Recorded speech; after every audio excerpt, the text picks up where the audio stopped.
Chinese leader Xi Jinping and visiting Brazilian President Luiz Inácio Lula da Silva met on Friday to strengthen the ties between the two nations.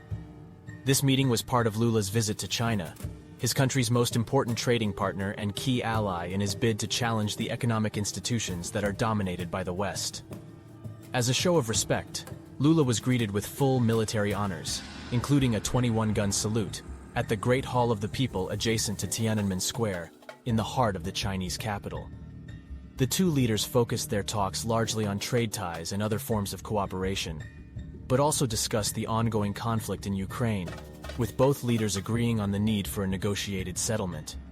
Xi Jinping, in a statement issued by the Chinese Foreign Ministry, said, "As comprehensive strategic partners, China and Brazil share extensive common interests.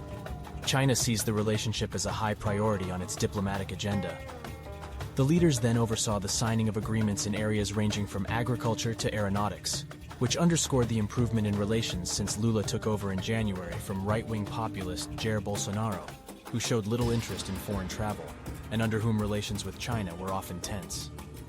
Lula's visit also included the swearing-in on Thursday of former Brazilian President Dilma Rousseff as the head of the Chinese-backed New Development Bank. This bank is funding infrastructure projects in Brazil and other developing countries, and portrays itself as an alternative to the International Monetary Fund and World Bank, which often impose loan conditions that developing nations criticize as punitive. The bank was established as part of a larger framework of cooperation between countries known as BRICS: Brazil, Russia, India, China, and South Africa, and has approved 99 loan projects totaling more than $34 billion, mainly for infrastructure projects, according to China's foreign ministry. Rousseff, who is Lula's former chief of staff and succeeded him as Brazil's first female president, made remarks at the swearing-in ceremony at the bank's Shanghai headquarters. Lula took swipes at both the IMF and the dominance of the US dollar in international trade, hailing an agreement between Brazil and China to use the Chinese yuan in their bilateral commerce. The New Development Bank is the product of a partnership among BRICS countries with a view to creating a world with less poverty, less inequality, and more sustainability, Lula said, according to an NDB statement. China is Brazil's biggest export market, with tens of billions of dollars worth of soybeans, beef, iron ore, poultry, pulp, sugarcane, cotton, and crude oil being exported to China every year. Brazil is also the biggest recipient of Chinese investment in Latin America, according to Chinese state media, although Lula has spoken against outright Chinese ownership of Brazilian companies. Lula's China visit follows trips to Argentina and Uruguay in January, and to the US in February, signaling the importance he places on international affairs in contrast to Bolsonaro.